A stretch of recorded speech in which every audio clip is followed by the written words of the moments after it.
কেমন লাগছে এখানে এসে, কোনটা বেশি ভালো লাগে? ভালো লাগছে। পয়লা বৈশাখ মানে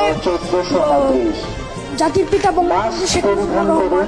শুভ নব বর্ষ, শুভ নব বর্ষ। পয়লা বৈশাখের কারণে কিন্তু বাংলাদেশ স্বাধীন হয়েছে, এটা একটা রিজন। ধন্যবাদ। পয়লা বৈশাখের কারণে তখন হলো এই যে এই উৎসবের মধ্যে দিয়ে পাকিস্তানি যে হানাদার বাহিনী বা যারা ছিল রাজাকার, তাদেরকে আমরা প্রতিরোধ করেছি।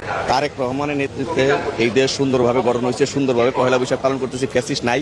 হযরত তারেক রহমান 50 বছর 100 বছর ক্ষমতা থাকুক, আমরা এটা চাই। আর এইভাবে পয়লা বৈশাখ হিন্দু, মুসলিম, বৌদ্ধ, খ্রিস্টান সবাই মিলে এই দেশটা সুন্দরভাবে সমস্ত বর্ষ এই পয়লা বৈশাখ বলেন, চৈত্র সংক্রান্তি বলেন, পয়লা ফাল্গুন বলেন, সব উৎসব মুখরভাবে পালন করুক। আমরা চাই তারেক রহমান যেভাবে এইভাবে সুন্দরভাবে খোলা পরিবেশে মানুষকে উৎসব পালন করতে দিছে, আমার মনে হয় এই আগামী 500 বছরও এই রেকর্ডকে ভাঙতে পারবে না, যেভাবে বাঁধ ভাঙার ঢল শুরু হয়েছে।